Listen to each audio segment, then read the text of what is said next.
¿Qué pasaría si te dijera que hubo un hombre tan cruel, tan aterrador, que incluso los guerreros más temidos de su época temblaban con solo escuchar su nombre? Esta no es una historia inventada ni un mito medieval. Es la historia real de Vlad III de Valaquia, un gobernante cuya obsesión no era conquistar tierras o acumular riquezas, sino perfeccionar el sufrimiento humano. En un tiempo donde la violencia era común, Vlad transformó la tortura en un arte macabro, y la ejecución en un espectáculo diseñado para quebrar cuerpos y espíritus. Esta no es solo la historia de un tirano cruel, sino una advertencia sobre lo que ocurre cuando el poder no tiene límites morales. Para entender la crueldad de Vlad, primero debemos entender su mundo.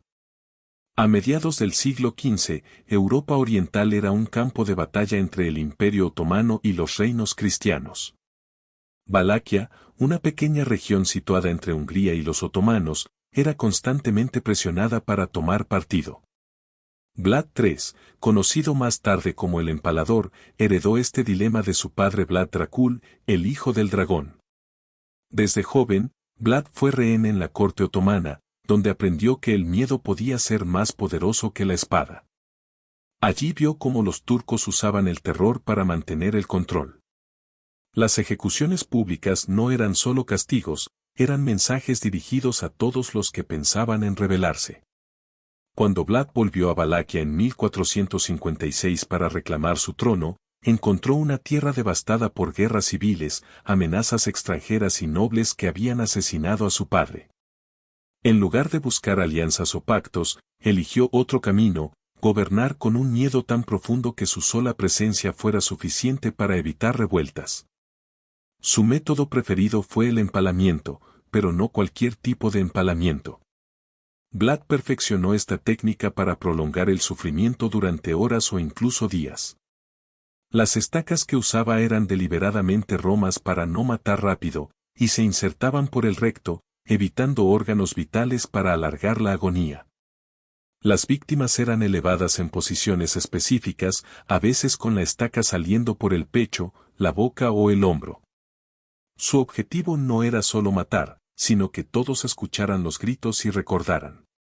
Vlad organizaba estas ejecuciones como monumentos vivientes del horror. Los bosques alrededor de las rutas comerciales se transformaban en campos de cuerpos empalados, visibles a kilómetros.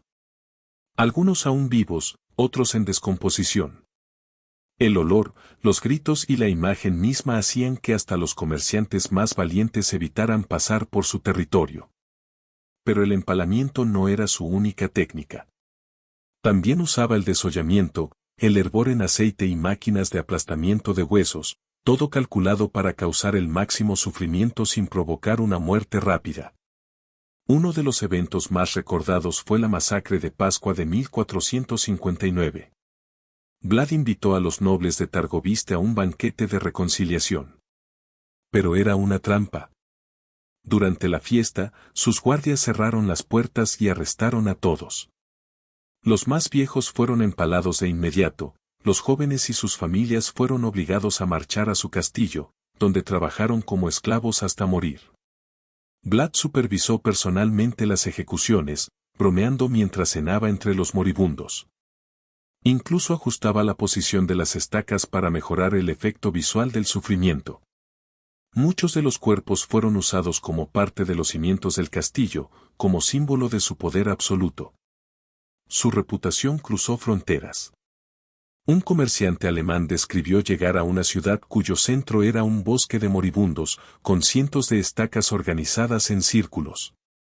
Incluso el poderoso sultán Mehmed II, conquistador de Constantinopla, decidió retirarse de una invasión tras encontrar un campo con 20.000 otomanos empalados. Vlad había creado un arma invisible, el miedo. Este terror psicológico fue tan efectivo que incluso diplomáticos comenzaron a tratarlo con extrema precaución.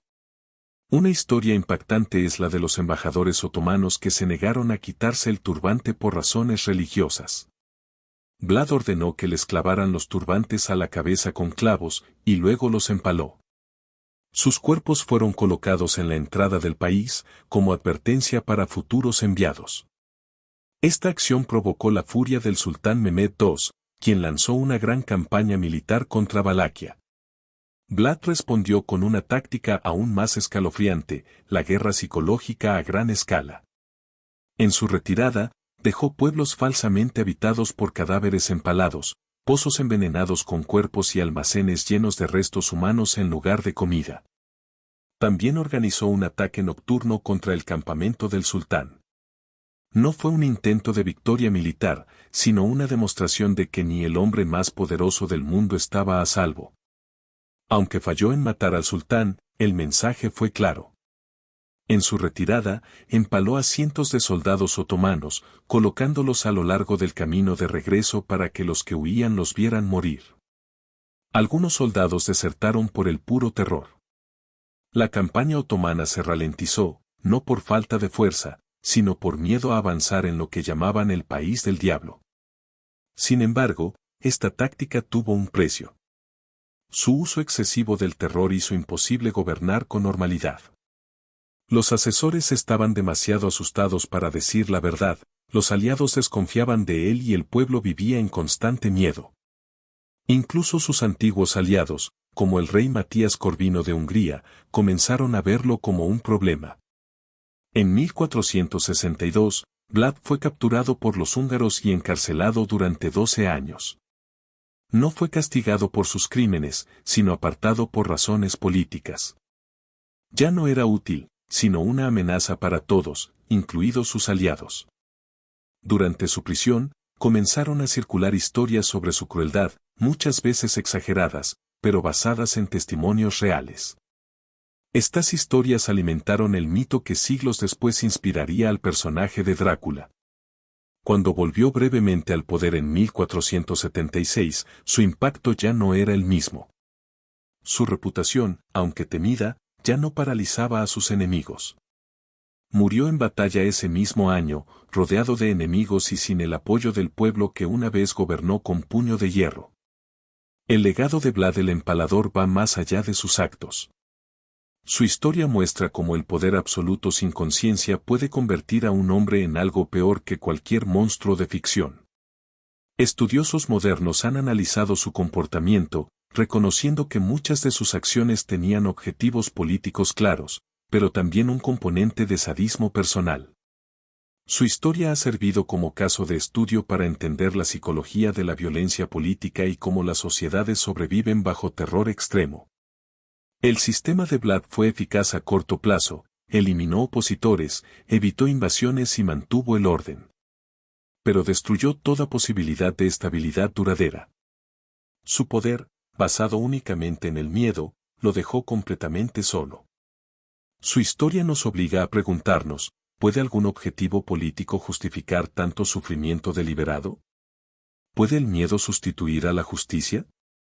¿Hasta dónde puede llegar un ser humano si nadie lo detiene? La historia de Vlad no es solo la de un hombre. Es un espejo oscuro donde vemos lo que el poder sin límites puede provocar. Nos recuerda que el verdadero peligro no son los monstruos imaginarios, sino lo que los humanos somos capaces de hacer cuando dejamos de lado la moral. Su legado es una advertencia eterna, la civilización se sostiene sobre la vigilancia constante frente a quienes cambiarían la dignidad humana por el control absoluto.